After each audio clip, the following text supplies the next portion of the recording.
साहब को जन्मदिन की बहुत बहुत मुबारकबाद हो।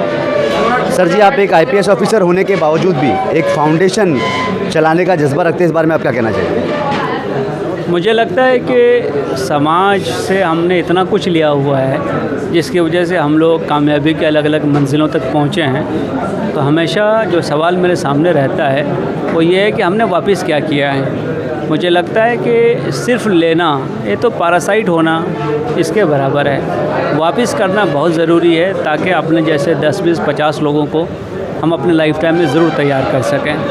ये पासबान अदब और पासबान अदब फाउंडेशन बुनियादी तौर से समाज को वापस करने का काम करते हैं। आज आपने जो हेल्थ कैंप देखा है जिसमें एडवांस टेक्नोलॉजीज़ और एडवांस टेस्ट यहाँ पे फ्री ऑफ कॉस्ट किया गया है। जैसे लोगों को चश्मे दिए जा रहे हैं बनाकर, जैसे उनके किडनी के एलिमेंट का ट्रीटमेंट की बात हो रही है, उनको ट्रीटमेंट किया जा रहा है। बोन डेंसिटी है, फुल बॉडी चेकअप है, डेंटल चेकअप है। तो ये किनके काम आ रहा है? ये वो लोग हैं जो कि ख़ुद अपना चेकअप नहीं करा सकते, रिसोर्सेज वैसे नहीं हैं। तो मुझे लगता है कि ऐसे लोगों तक पहुंचना, उनकी मदद करना हम सबकी मॉरल रिस्पॉन्सिबिलिटी है।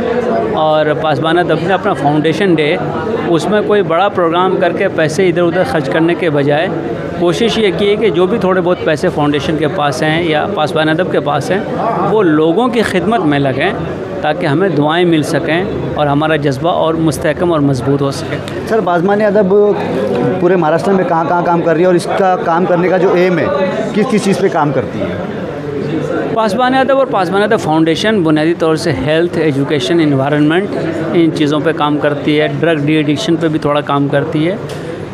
हम लोगों ने इस तंजीम की शुरुआत मुंबई से की थी, लेकिन उसके बाद ये और भी अलग अलग शहरों तक पहुंच रही है। कुछ जगह पे एसोसिएशन से, कुछ जगह पे हम अपना गाइडेंस देते हैं, तरीक़ा बताते हैं, लोगों से कनेक्ट करते हैं।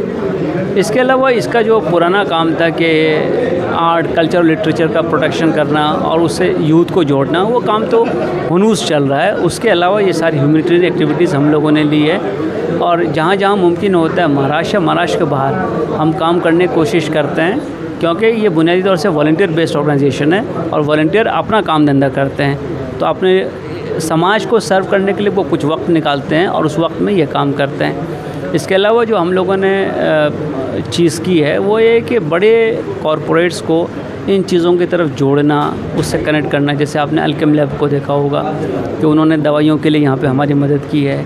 इसी ढंग से और भी कई इंस्टीट्यूशंस हैं। यहाँ के ख़ुद के लोग जो हैं जिनको आप चारों तरफ देख रहे हैं, ये तमाम लोग जो हैं ये अपनी ज़िंदगी में कारोबार कर रहे हैं, अच्छा काम धंधा कर रहे हैं। लेकिन जब एक तहरीक उठती है कि नहीं, अब हमें समाज को कुछ वापस करना चाहिए, और मैं समझता हूँ कि किसी की जान बचाने, उसकी बीमारी का इलाज करने या उसको पढ़ाई में मदद करने से बेहतर और कोई काम हो नहीं सकता है। हालांकि डिमांड्स तो बहुत सारी हो सकती हैं, तो हम लोग बुनियादी तौर पर इन्हीं चीज़ों पर फोकस कर रहे हैं। सर, जैसा कि एक गरीब तबका है, यहाँ पे हर चीज़ है, कॉलेज है, स्कूल है, एक रिहैब नहीं है। रिहैब के लिए पासबान अदब कुछ करेगी क्या आगे चल के? हम लोग कुछ ऐसे इंस्टीट्यूशन के साथ मिलकर काम कर रहे हैं जो कि रिहैब के लिए काम कर रहे हैं। मैंने ग्लोबल केयर फाउंडेशन का जिक्र किया था, उनके साथ मिलकर के हम लोग एक रिहैब को ओपन करना, चलाने या वहाँ लोगों को भेजना और उनकी देखभाल करना है। इस सिलसिले में हमारी बातचीत चल रही है। मुझे लगता है जल्दी ये काम शुरू भी हो जाएगा।